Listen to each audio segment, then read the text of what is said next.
Yes. See, I sent an email today. Yes. Now it says read the law. You can see that it violates the Protect Act of Child Exploitation, the Protect Act of 2003. You would have thought as soon as law enforcement had knowledge that that law was being violated, they would have immediately given me custody of my sons. Yes. And they would have allowed me to speak to Marilyn Van Proyn.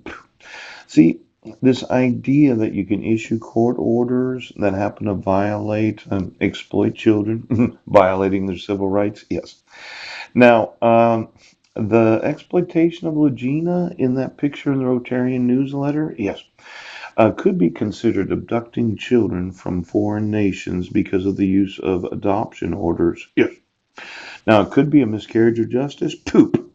Did any person involve themselves in Clallam County in the availability of adopting Legina Poe?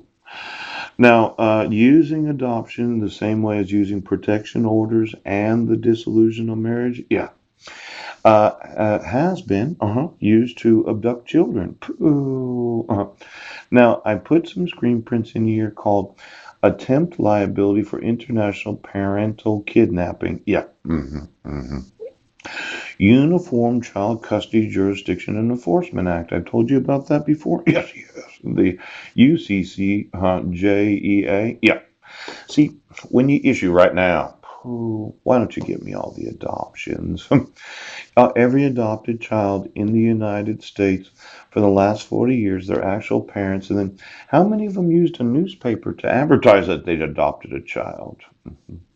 Now, as a pastor, I realized that you thought, Mike Van Proyn, yes, that you had to look good to the community so as to make it look good, that you're just a really nice pastor, and you and Marilyn took it upon yourselves to do the Lord's work to adopt a daughter from Haiti. Yes.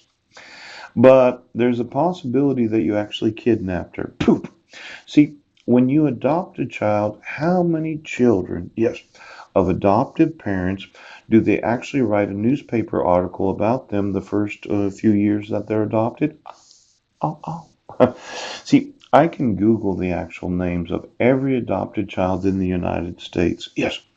And then I can look at did the parents try to look good to the rest of the community by exploiting the adoption that they did? I would think that not more than 5 to 10% of actual parents of adoptive children would have used the newspaper to tell everybody that they adopted a child. I would say it's child exploitation, yes. See, most adoptive parents, they keep it to themselves that they've adopted a child, yes. They don't usually use the local newspaper to make themselves look good. Now, I gave you a picture, yes, of the miracle from Haiti. Look at you, you're a miracle, Legina. Yes. But that could be really misconstrued. Yeah.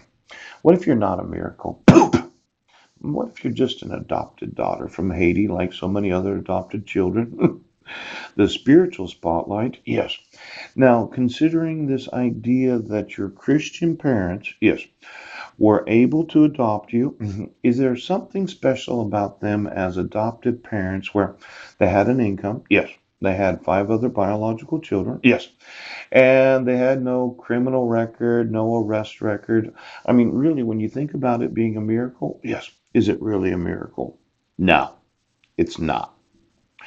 So let's look at this use of the Squim Gazette to say that you're a miracle that Mike and Marilyn was able to adopt you, because it's not a miracle. See, when you fill out the forms to do an adoption, it's just a motherfucking